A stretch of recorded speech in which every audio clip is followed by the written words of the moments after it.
An old couple hires you to babysit a doll. You quickly learn there's more than meets the eye. Our story begins with Greta on her way to meet the Hillshires and their son, Brahms. She arrives to an opulent mansion and we get our first look at the boy in the form of a painting. She gets herself sorted in her room when suddenly... That was a little overdramatic. Got the slow-mo and everything. Greta gets acquainted with the self-proclaimed grocery boy, Malcolm. He attempts to put the moves on Greta by charmingly pretending to be a psychic. I have a gift. Some people read palms, and I can read gum. He gives his skills a shot with Greta, and in the process, we learn a bit more about her. Though he botches his first attempt, we can tell by Greta's facial expression that his second go was right on the money. On the run from someone, are we? Okay, I'm gonna be copying that accent from now on. Miss Hillshire arrives and kindly greets Greta. Where are your shoes? Apparently, they've gone missing, which she attributes to the playful antics of Brahms. I think it's about time we meet the fellow. Daddy? No, not him. Him. You having a giggle, mate? Malcolm eases the tension with a quick greeting before leaving. Realizing this is not a joke, Greta plays along. She then heads to Brahms' room with Miss Hillshire. Along the way, she states that they've had a number of nannies come and go, but none were quite as young and pretty as Greta. Greta is made to practice dressing Brahms while facing intense scrutiny from Miss Hillshire. He's not a baby, Miss Evans. You needn't be so delicate. Moving on, my boy likes poems. You do poems? I know all the words to green eggs and ham. I love Dr. Seuss. Walk it in my pocket. Uh-oh, Brahms. Keep your shit solid, man. Next up is music. It's his world. He likes it rather louder than I prefer. The trio has lunch, and Brahms is looking dapper as ever as he eyes Greta. Afterwards, Mr. Hillshire shows her another one of her duties, tending to the traps. The missus is convinced the rats will get into the walls, and also, Brahms doesn't like animals. He's very shy. Mr. Hillshire concludes their chat by mentioning he knows this all looks rather odd. However, it's important she understands that despite appearances, Brahms is very much still with them. Do you understand? We cut to the peculiar parents praying and manifesting good vibes with Brahms. God bless Greta. Sus. They request some privacy, then emerge with the good news. Congratulations, Brahms has chosen you. Yay. Later at night, Greta calls her sister and reveals her apprehensive feelings. Oh, and the fact that the kid is a freaking doll. Yeah, but you need to get away and start fresh, she replies. They then briefly discuss Cole, Greta's abusive ex. He's persistent as ever, despite the restraining order. Greta urges her sister not to engage.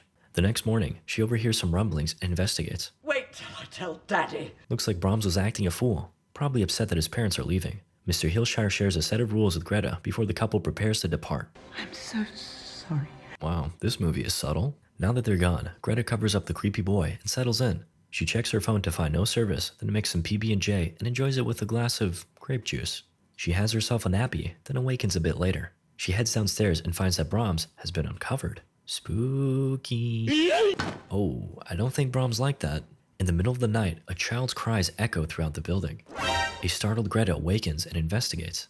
As she makes her way through the halls, the sounds increase in intensity. She's drawn towards the painting of Brahms and inspects it closely. Now I know what you're thinking. There's probably gonna be a jump scare. Got him. Greta awakens. Again. So that was a dream, which means she was dreaming about dreaming, which means this takes place in the Inception universe. Fun fact, Leonardo DiCaprio played Brahms. Yep, it's really him under there. Anyway, Greta breathes a sigh of relief, but then the crying begins again. She gets up and checks on Brahms. He's crying. She wipes away his tears, then finds it's just a leak. In an effort to check on things, she grabs his pokey stick and tries to open the attic, but fails. Then, she attempts to give her sis a call, but ends up having to leave a message instead. Right after, the phone rings and Greta picks up. The only response she gets is breathing. And whatever that was. The next day, Malcolm stops by for his weekly delivery and tries to shoot his shot once more. Maybe next time, pal. Greta inquires about Brahms' story, and then the pair take a trip to his tombstone. Brahms died in a fire on his 8th birthday, and the doll turned up not long after. Malcolm shoots his shot again and gets declined again. To be fair, Greta did just get out of a relationship, which she reveals. Malcolm counters by spinning their potential date as a professional courtesy. I guess they do have the same boss. Greta finally gives in and agrees.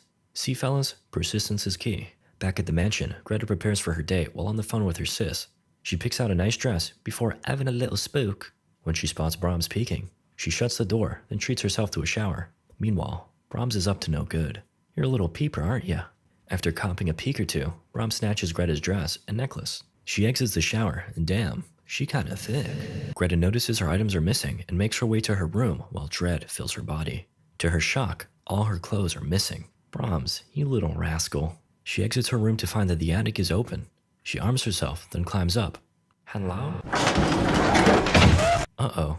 Fortunately, Greta hears Malcolm pull up, so she tries to get his attention. Stepbrother, I'm stuck! Try as she might, her screams go unanswered. As Malcolm departs, Greta is forced to face the darkness alone. Suddenly, Greta realizes it's her bedtime and promptly goes to sleep. She awakens the next morning to find her late-night spook was merely a jacket.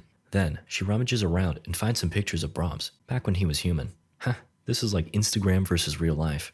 She returns to her room to find her clothes returned. Made a bit of a mess, didn't we, Brahms? Malcolm stops by and is like, "What was you doing up there?" Then, we get a closer look at Brahms' set of rules. Greta then steals a glance from Brahms before we cut to her and Malcolm playing pool. He's agreed to stick around for a bit to keep her safe. She asks more about Brahms, and Malcolm reveals that there's two sides to the story.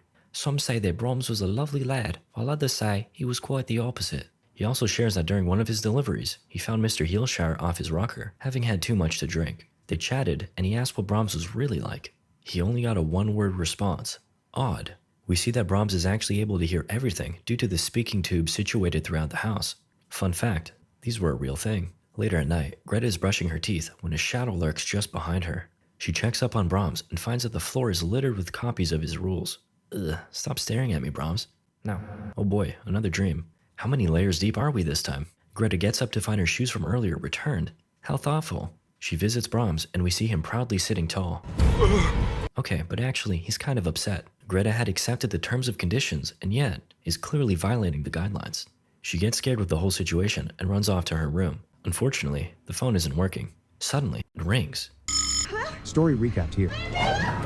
She throws away the phone. Then, Brahms' feet appear just under the door. He drops something off and says, "I promise I'll be good." Greta slowly opens the door and finds some munchies. As an avid enjoyer of PB&J, she becomes overwhelmed with joy. In all seriousness, I think she's come to believe that Brahms is a peaceful spirit. She gets face to face with him and agrees to follow his rules. As you can tell, this brings him a great deal of happiness. We then check up on the Heelshires. They're seen writing a letter for Brahms before Daddy-O announces, it's time. The couple heads outside and spontaneously decides to take a swim. However, their attention is quickly stolen by a pair of rocks, which they promptly collect. We're just having a wee swim. Back to Greta. We see that she started to follow Brahms' orders. She feeds him, plays Psychomotor Mobamba, reads him stories, and tucks him into bed. One day while playing piano for baby Brahms, Malcolm storms in. He's sad that she's kinda ghosting him, so he decided to stop by a little earlier this week to check up on her. He then drops off the Heelshire letter before the pair, or rather, trio, have lunch.